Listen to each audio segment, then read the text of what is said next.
Hi everyone, my name is Jason Pankratz, and welcome to my two-part video series about my OIP and the leadership studies we have been focused on for the last 3 years. Looking at the agenda, video 1 will cover a summary analysis of my problem of practice and organizational improvement plan. The focus will be on the problem of practice, why it is important to me, and the goals set by the plan, as well as outlining the importance of the leadership theories chosen.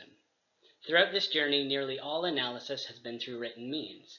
I think it's essential to be able to verbally articulate the content, say it, hear it, and convey it. My OIP is focused on my employment at a small town rural museum. Our site is not a traditional museum, but rather a historic house. We are a staff of 4, 3 full-time employees, the curator manager, the program coordinator, the collections manager, and 1 part-time employee, me. I work the weekend hours during museum events and civic celebrations in the evenings when the Historical Society meets, as well as any other after-hours event needs. And yes, I do have another full-time position somewhere else. I chose to focus on my museum organization because I am passionate about local history and culture and honestly see a need for leadership and change within this organization. Due to the small operating staff, we rely on our volunteers. This volunteering allows primarily retired individuals an opportunity to participate within the community and stay active in the areas that they have an interest in. In particular, there is no action to encourage, advertise, or recruit youth volunteers. Youth who are involved at the site are usually gathered through existing adults.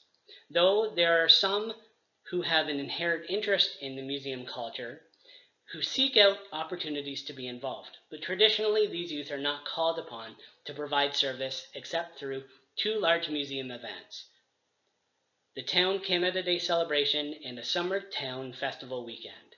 Even when they do volunteer, their service is based on completing physical tasks like setting up and tearing down, and manning assigned booths. The museum does not provide opportunities for youth to design, develop, or deliver heritage programming. My background is in education and history and culture. I believe that my museum should capitalize on integrating these areas in order to provide 2 main factors: a place where students are aware they can volunteer, and a place where youth who want the experience for leadership development and civic engagement can explore their interests. Currently, the museum only interacts with elementary schools during one time of the year, Christmas. There is no programming or educational partnerships for a teenage demographic. I see this as a failure of the organization because it is those youth who, if mentored, can provide excellent service to the museum while providing them with authentic experiences for future volunteerism, education, and employment. My problem of practice states, the museum plays an active cultural role within the community, and programs are based on the creative efforts and knowledge of the curator and staff. There is no youth mandate within the museum policy documents. Youth are encouraged to volunteer, but there is no active recruitment to engage them in cultural programming. The problem of practice is that opportunities are not available for a youth demographic. They are not part of the museum vision. How can a community museum develop a youth-driven heritage curriculum and events designed and delivered by youth? If the museum acts upon mandated policy and practice for youth, then it can perpetuate volunteerism, create relationships with local schools, and establish opportunities for youth who are interested in heritage. This is a policy and practice-focused plan. Currently, there is no specific policy that says that a youth program must be acted upon. So a change in policy, adding this provision, would clearly force change. This could increase tension between the organization and staff, or it could be seen as a new and positive initiative. The practice aspect of this plan seems pragmatic and realistic. An initiative that recruits youth has the potential to increase creativity, advertising, and revenue at the site. Not only am I passionate about this OIP and determined to advocate for this problem of practice, I see this as an actionable and attainable plan. It is not a high-risk plan. I am a pragmatic thinker and worker.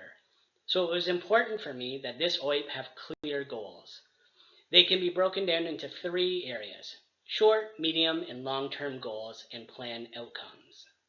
These focus on the practice part of the plan. How do we get things done, and what can we work towards? We'll start by looking at 3 short-term goals. Creating partnerships with local high schools incorporates policy and practice by creating a relationship between the museum and the local schools. Staff must reach out to the local high school to attract youth. By connecting with local classes, primarily history classes, the museum can attract students to volunteer. The second goal is to increase the number of youth who volunteer altogether. The museum should seek to be a site where youth gain experience and opportunities for civic engagement. The reality of volunteerism is that some students will solely be interested in attaining volunteer hours, while others show increased interest in becoming involved in the organization. A short-term goal is to simply increase youth participation at the site. This will take advertising and planning in terms of having tasks and opportunities for youth, but is still an achievable goal. The next goal is connected with the second. Students in Ontario are required to complete 40 hours of community service to achieve their Ontario Secondary School Diploma.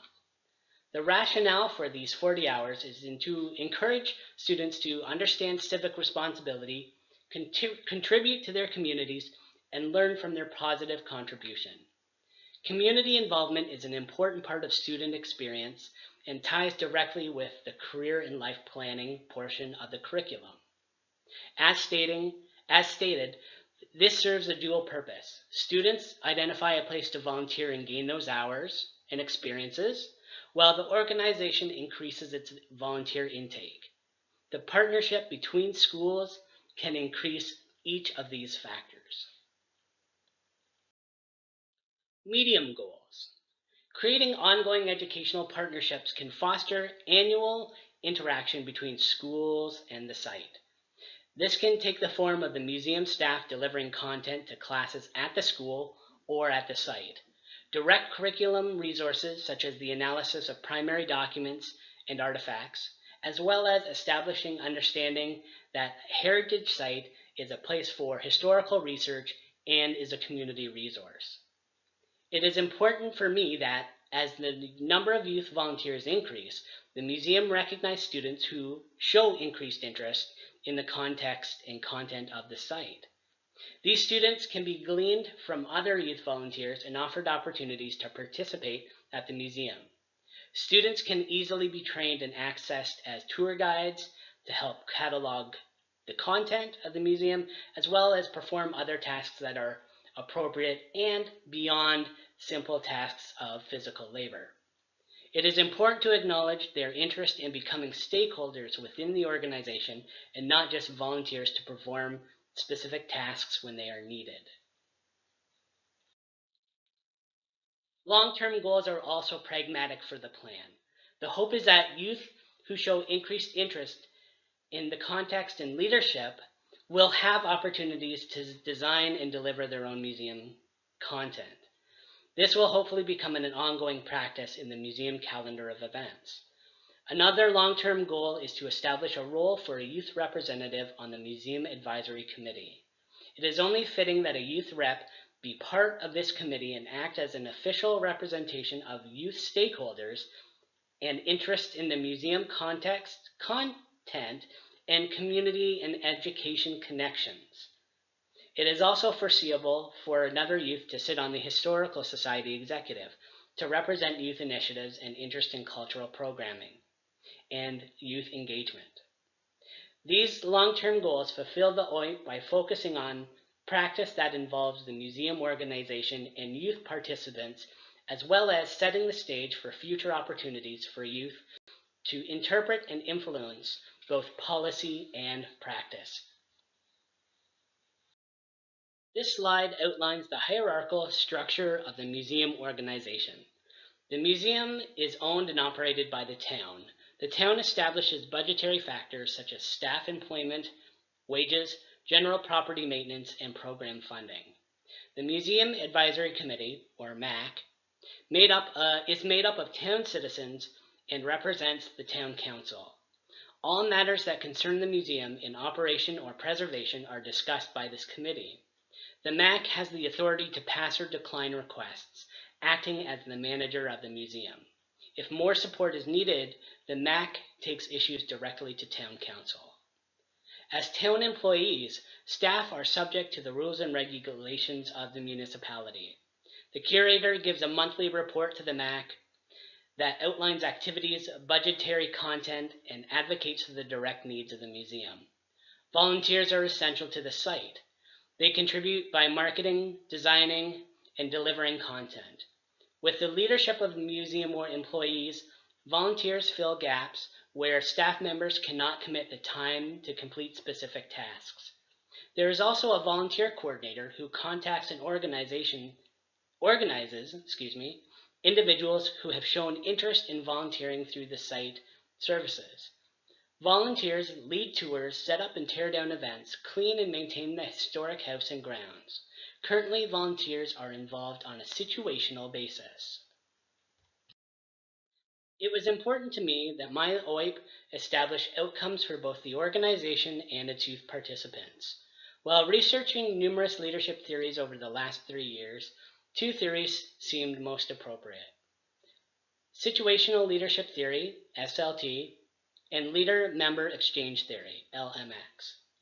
I use situational leadership primarily to outline, by situation, the need for change and the reason in which the organization would mandate change. The MAC must approve the proposal and the action of this plan. Through their approval and recommendations, the MAC can express their level of power and mandate what they require from the change process and action. Situational leadership, as identified by Hersey, 1979, identify 4 levels of leadership depending on the maturity of the change participants in both leaders and members. The lowest level tells subordinates what to do, while the highest level delegates. Member autonomy through delegation results in positive gains. The MAC can instruct to attain specific goals for youth involvement. Staff can then delegate those goals to youth participants, hoping to achieve mutual outcomes. Museum staff currently have a proactive relationship with the MAC, and it is assumed that, with the acceptance of the proposal, the MAC can delegate all matters of the change process to the museum staff as change leaders. The staff can continually report back to the MAC, but ultimately the change plan will be that of the museum staff. The interpersonal partnerships outlined in this plan are supported by the leader-member exchange theory. This theory emphasizes the importance of leaders guiding members to specific outcomes while achieving their own results. As a community site, this theory is essential to finding goals and developing the skills of its community members, particularly youth. The museum seeks outcomes such as increased revenue, volunteerism, and patronage. This plan proposes that the museum provides students with volunteer opportunities generated through educational and community partnerships.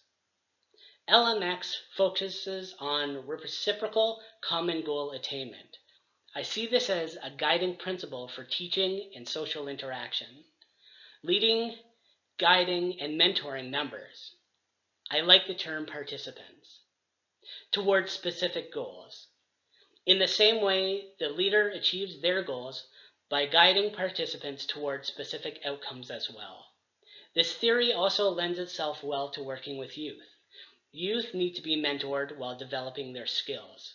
It is also appropriate that the museum, like other community organizations and resources, positively influence youth and hone those skills in their social development through personal leadership opportunities. This in turn can influence their future volunteering, employment, and civic engagement. Please continue watching video 2 for analysis and discussion of personal leadership outcomes, challenges to the program, and what I've learned from this leadership education and this academic journey.